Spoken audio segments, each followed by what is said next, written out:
자, 제가 원래 백치 논문을 이거 학, 학진에, 지금 이제 연구재단이라 부르지만 학진에 이거 연구비 받으려고 프로젝트 신청해가지고 이제 돼가지고 쓴 논문인데, 원래 계획서를 낼 때는 도스옙스키의 그 삼각관계 욕망의 삼각형 비극 버전 백치, 그거에 이제 패러디 희극 버전 영원한 남편 두 개를 비교하는 걸로 해서 계획서를 냈습니다. 근데 연구를 진행해 보니까 더 평이하게는 소설을 읽다 보니까 이것은 비교가 되는 작품이 아니다. 백치가 너무 크다. 영원한 남편이 너무 작은 작품이다. 라는 이제 결론에 이르러서 결국 이제 마지막 챕터에 그냥 영원한 남편을 꼬리처럼 갖다 붙이는 걸로, 그래서 논문의 형태는 조금 기형적이 됐는데, 어쨌거나 이제 그 두 편의 소설을 다 이제 읽고 싶은 욕심이 있었고요. 그 영원한 남편의 입장에서 보면은 그것도 소설로서 나쁘지 않아요. 역시 도스옙스키가 썼기 때문에 썩어도 준치지, 썩어도 준치. 네, 좀 못 써갖고 이 정도입니다.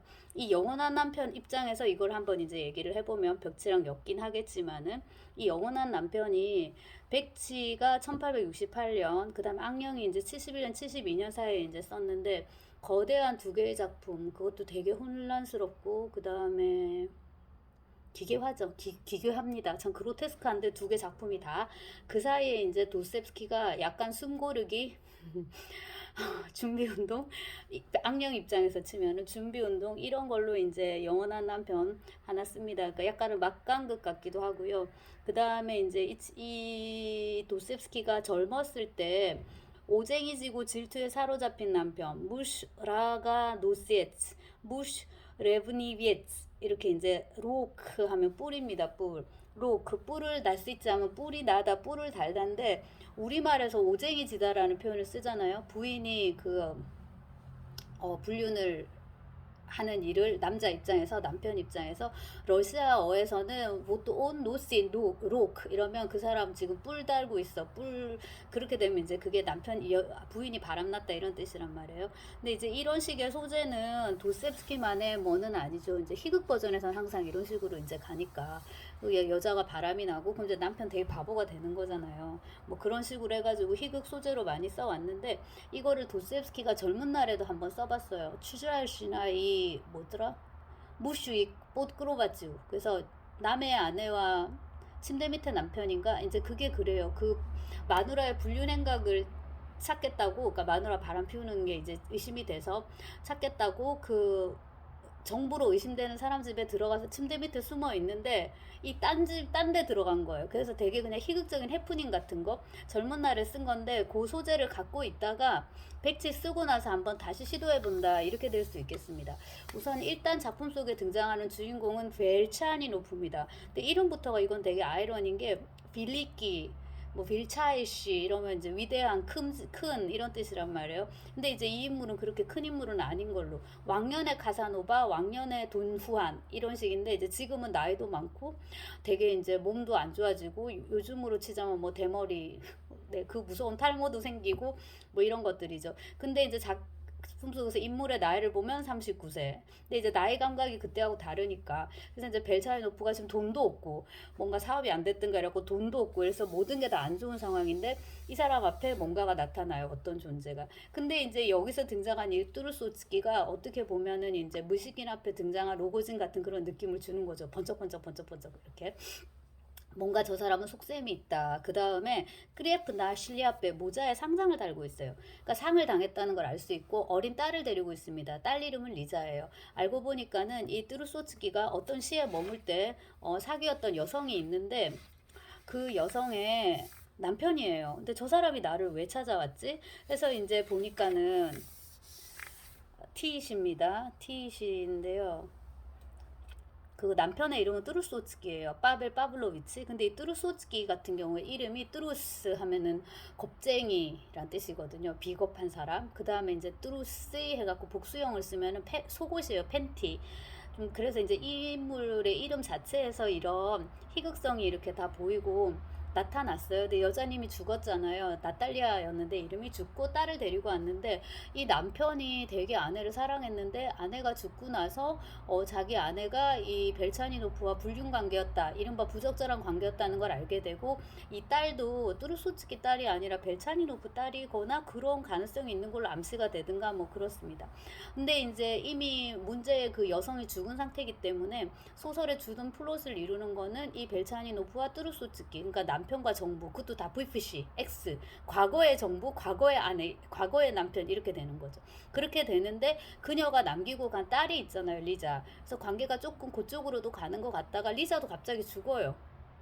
그래서 19세기 소설은 사람 참 죽이기 편하다는 생각이 드는데 여자들은 관연한 여자들은 못하면 그냥 애 낳다 죽으면 되고 아무튼 그 다음에 이제 그냥 남자들은 폐병만 걸려도 잘 죽으니까 그냥 그렇게 또 죽여도 되고 그러니까 얘도 죽고 그래갖고 이제 결국에는 두 남자 사이의 소동이 소설의 중심을 이루게 됩니다. 둘이 같이 이렇게 한 방에서 자는데 몇 번의 그런 드자비 같은 게 있어요. 예를 들자면은 벨차이노프가 자고 있는데 갑자기 좀 부시럭부시럭 소리가 나서 이게 뭐지 했는데 이제 그 뚜루소츠키가 나타났단 말이에요. 그러면서 뚜루소츠키가 내가 지금 그 가정에 꼭 필요한 어떤 것을 찾고 있는데 이런 식으로 말을 한단 말이에요. 맥락을 봐선 그게 요강이에요. 아진 니 아바 하즈 메이시 다마시니 브리드미엣 이렇게 그래서 이렇게 돌려서 말하는데 가정용 필수용품 하나가 내가 필요한데 이런 식으로 말하는데 요강이란 말이에요. 그래서 사람 사는 데가 다 비슷하다 싶은 게 19세기 러시아도 요강. 왜냐면 이게 화장실이라는 게 주거의 역사를 주택 그 주거의 역사를 쭉 살펴보면 우리가 이제 동굴이나 바위밑이나 뭐 이런 데서 살았던 원시시대 이후로 쭉 진화했는데 욕실이 그러니까 대소변을 볼 수 있는 공간이 우리의 집 안으로 들어온 게 사실 그렇게 최근이 아니란 말이에요. 인류 역사 전체를 놓고 보면. 그래서 여기 이제 요강으로 해가지고 되게 이게 희극적으로 읽히게끔 썼어요.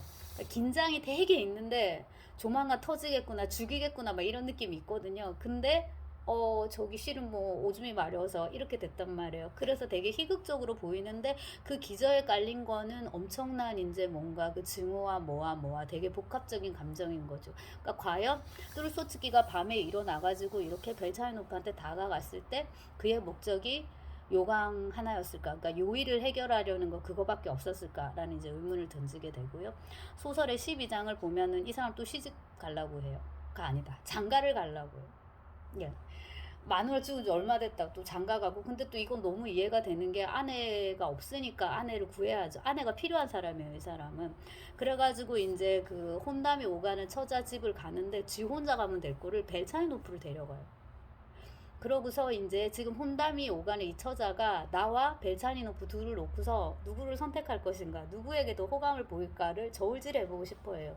이런 식의 그 미묘한 어떤 심리적인 어떤 현상들을 뭐 도스토옙스키만큼 잘 쓴 작가가 없겠지만 그 최근에 읽은 그 보바리 부인을 생각하면은 보바리가 죽고 나서 샤를르가 엠마의 모든 것을 흉내냈다. 그 다음에 이제 또 로돌프를 만났을 때 엄청난 선망 같은 걸 느끼지. 저 사람이 뭐가 있었기에 내 아내는 저 사람을 저렇게 사랑했을까. 그래서 그 이른바 삼각관계, 사각관계 쉽지 않고 이런 게 재미가 있으니까 이렇게 세월이 흘렀는데도 사실 불륜 그거 뭐라고 살기 싫으면 그냥 이혼해 뭐 간통죄가 있으면 간통죄를 적용하고 우리는 지금 간통죄가 없어졌잖아요. 그럼 뭐 다른 식으로 해가지고도 얼마든지 이렇게 뭐 위자료매 몸매 재산 분할 양육권 이런 거 관련해서 법률이 어느 정도는 다 정비가 돼 있으니까 그렇게 하면 된단 말이에요. 그럼에도 불구하고 얼마 전에 그 작년인가요 부부의 세계인가 이런 것도 그렇고 끊임없이 이렇게 불륜을 다루는 게 또 다 이유가 있을 것 같은데 이 영원한 남편 같은 경우는 완전히 희극 버전으로 이제 다루고 옛날에 히치콕의 다이얼 M을 돌려라.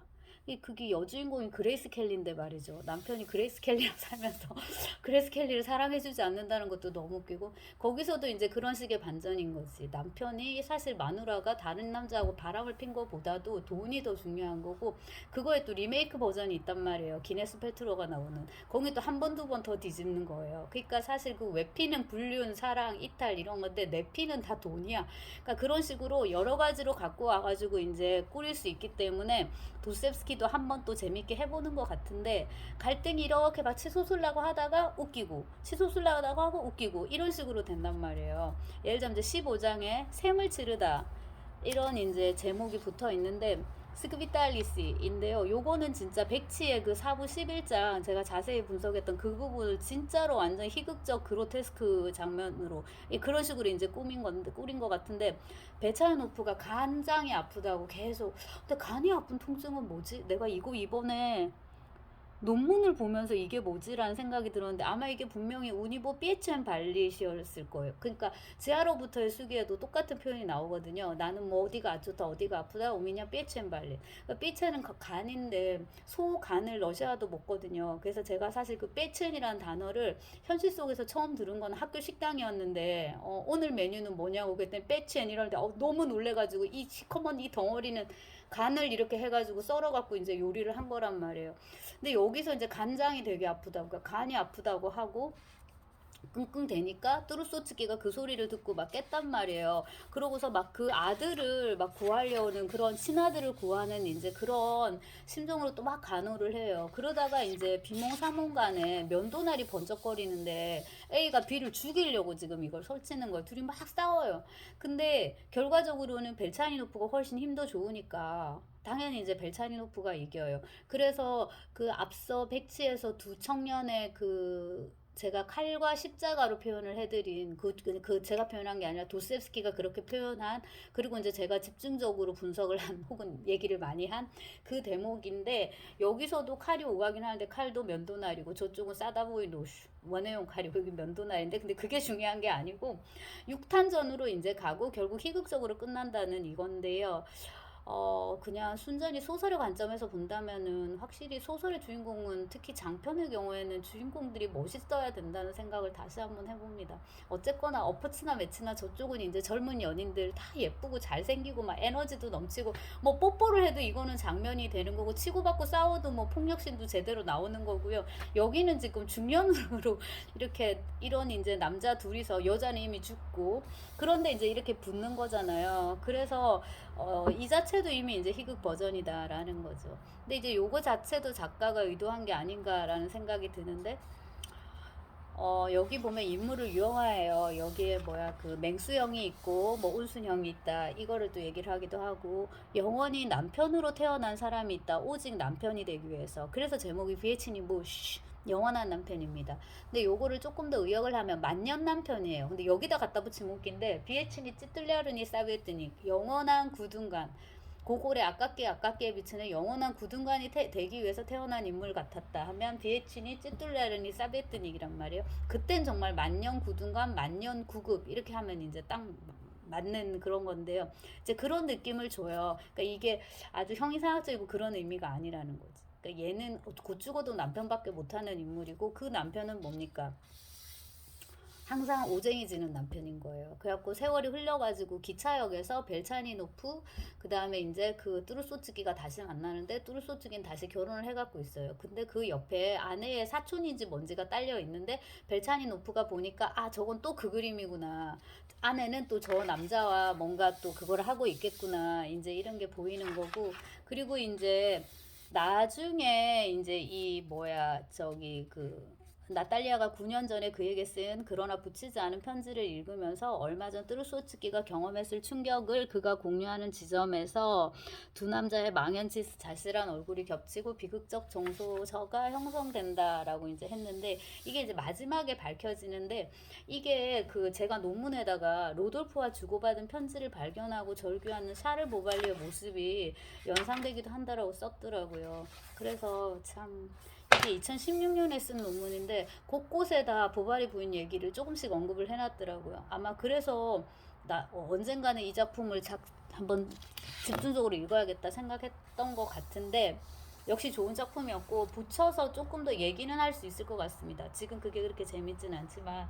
그래서 이제 전체적으로 봐서 백치의 어떤 비극 버전으로서의 영원한 남편, 이제 희극 버전, 그렇게 읽을 수 있을 것 같고, 욕망의 음화와 양화다, 제목 때문에 생각이 나서 힘들게 주문했습니다. 이청준의 가을 밑에 음화와 양화. 지금 우리의 주제하고는 상관없는데 어휘가 재밌어서 이것도 조금 읽었는데 시간이 되면 찍도록 하겠습니다.